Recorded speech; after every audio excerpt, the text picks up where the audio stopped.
খবর শুনছেন হাওড়া সংবাদ ইউটিউব চ্যানেল থেকে। আজ সোমবার 15 তারিখ। জানাবো আজকের 10টি বাছাই করা তাজা খবর। শুরুতেই হেডলাইন্স। আরজিকর কাণ্ডে অভিষেক মৃত চিকিৎসকের দাহের খরচকে দিল একাধিক বিস্ফোরক প্রশ্ন শুভেন্দু অধিকারীর। মা মানুষের প্রতি ন্যায় করবেন, মমতার প্রতি আস্থা কনিনিকার। হরিয়ানায় বিধানসভা নির্বাচনে কোন দল জিতবে হয়ে গেল ঘোষণা। শুভেন্দুকে কি দেখা যাবে 27 আগস্ট ছাত্র সমাজের নবান্ন অভিযানে? কি বললেন বিরোধী দলনেতা? বেওয়ারিশ লাশ আসলেই অর্গান বের করে বিক্রি করে দিত, সন্দীপের বিরুদ্ধে চাঞ্চল্যকর অভিযোগ। দেশের রায় জাতিগত জনগণনা, মোদির ওপর চাপ বাড়ালেন রাহুল, পাশে কেন্দ্রীয় মন্ত্রী চিরাগ। আসছি বিস্তারিত খবরে। আরজিকরে মহিলা চিকিৎসকের ধর্ষণ ও হত্যার ঘটনায় প্রথম থেকেই প্রমাণ লোপাটের অভিযোগ করেছেন বিরোধী দলনেতা শুভেন্দু অধিকারী। তদন্তের নামে মৃত চিকিৎসকের ভিসেরা পরিবর্তন এবং ওয়াশ বেসিন পরিবর্তন করার অভিযোগ তিনি করেছিলেন। রবিবার হাওড়ার দলীয় কর্মসূচিতে গিয়ে সেই একই অভিযোগ করলেন বিরোধী দলনেতা শুভেন্দু অধিকারী।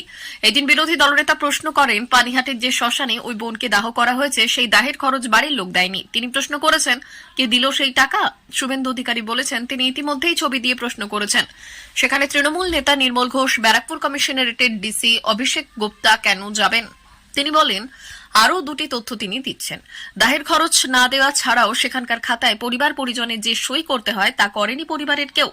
তাহলে সেই সই কে করলো? বিরোধী দলনেতা 27 আগস্ট নবান্ন অভিযানের কর্মসূচি বিজেপির নয়, ছাত্র সমাজের বলে দাবি করেছেন। তিনি বলেছেন, ব্যানার ছাড়া কর্মসূচিতে বিজেপি নেতাদের যেতে কোনো বাধা নেই।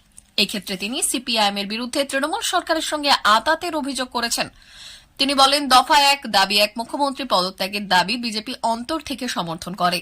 নিত্যদিন শহর কলকাতার প্রতিবাদী মুখ দেখছে গোটা দেশ তথা বিশ্ব। গত 14 আগস্ট থেকে বীরেন্দ্র রজনী কাটাচ্ছে তিলোত্তমা। আরজিকর কাণ্ডে একজোট হয়ে প্রতিবাদের সোচ্চার সকলে। রবিবার টালিগঞ্জ স্টুডিও পড়া ছোট পর্দার শিল্পীরা অভয়ার ন্যায় বিচার চেয়ে পথে নামেন, যেখানে যোগ দিয়েছেন কনিনিকা বন্দ্যোপাধ্যায়। আইন এলডি নেতা অভয় সিং চৌতালা বলেছেন, হরিয়ানা বিধানসভা নির্বাচনের জন্য আইএনএলডি এবং বিএসপির জোট রয়েছে। দুটি দলের শ্রমিক ও কৃষকদের শুভাকাঙ্ক্ষী। এই জোট একটি ভিন্ন বার্তা দেবে সারা দেশে। আমরা হরিয়ানার সরকার গঠন করব। আমি দুটি বিধানসভা আসনে প্রতিদ্বন্দ্বিতা করতে পারি। দলের কর্মীরা সিদ্ধান্ত নেবে আমি কোন আসন থেকে নির্বাচনে লড়ব।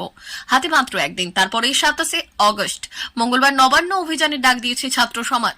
শাসক দলের অভিযোগ, আরজিকর ইস্যুতে বাংলায় অশান্তির পরিবেশ তৈরির চেষ্টা হচ্ছে। ছাত্র সমাজের আড়ালে রয়েছে বিরোধী দলের চক্রান্ত। শাসকের অভিযোগ অবশ্য উড়িয়ে দিয়েছে বিজেপির সহ বিরোধীরা। একই সঙ্গে জনমানসে কৌতূহল তৈরি হয়েছে, ছাত্র সমাজের নবান্ন অভিযানে কি দেখা যাবে বিরোধী দলের নেতা নেত্রীদের? থাকবেন বিরোধী দলনেতা শুভেন্দু অধিকারী? রবিবার সন্ধ্যায় এই ব্যাপারে অবশ্য শুভেন্দু স্পষ্ট করে কোনো জবাব দেননি। কৌতূহল জারি রেখে জানিয়েছেন, যেখানে ছাত্র সমাজ বা প্রতিবাদী জনতার সচেতন নাগরিকরা পতাকা ছাড়া কর্মসূচি করবে, সেখানে সমর্থক থেকে নেতৃত্বে যাওয়ার ক্ষেত্রে বিজেপির কোনো বাধা নেই। সংবাদ মাধ্যমের প্রশ্নের জবাবে সরাসরি হ্যাঁ কিংবা নাতে জবাব না দিয়ে বিরোধী দলনেতা বললেন, অরাজনৈতিক কর্মসূচি কে থাকবে না সেটা তার ব্যক্তিগত বিষয়।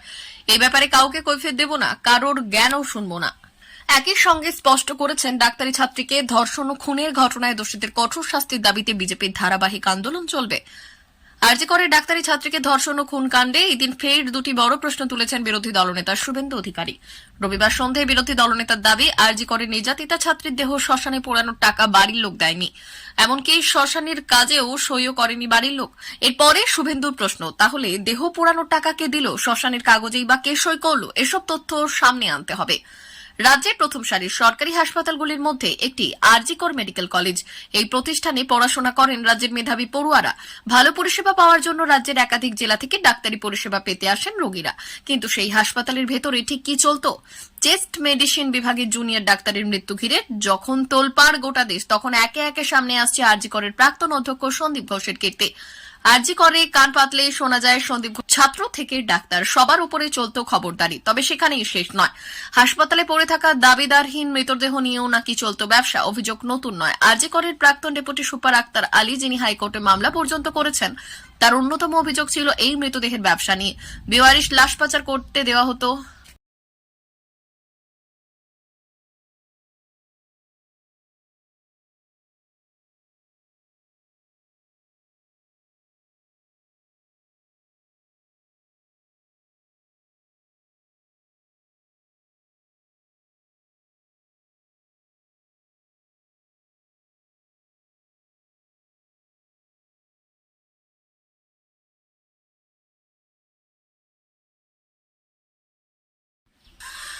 আরজি করে কান পাতলেই শোনা যায় সন্দীপ ঘোষের দাপটের কাহিনী। ছাত্র থেকে ডাক্তার সবার উপরেই চলতো খবরদারি। তবে সেখানেই শেষ নয়। হাসপাতালে পড়ে থাকা দাবিদারহীন মৃতদেহ নিয়েও নাকি চলতো ব্যবসা।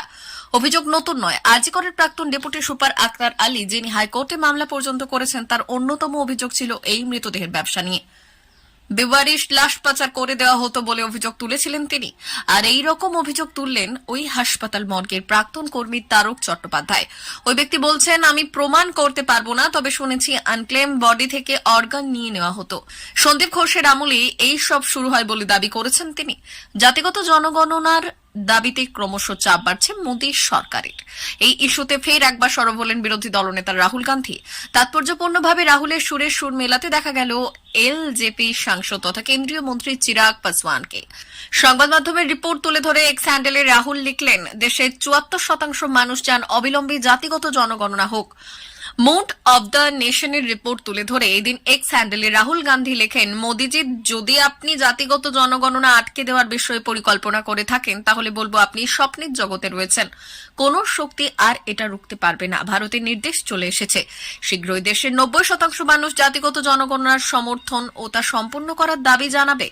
অবিলম্বে এ বিষয়ে নির্দেশিকা জারি করুন, অন্যথায় আপনি দেখবেন আপনার পরবর্তী প্রধানমন্ত্রী এটা লাগু করছেন। পাশাপাশি একটি রিপোর্ট তুলে ধরা হয়েছে কংগ্রেসের তরফে, যেখানে লেখা হয়েছে, জাতিগত জনগণনার দাবি ক্রমশ বাড়ছে। ৭৪% মানুষের পক্ষে রায় দিয়েছেন।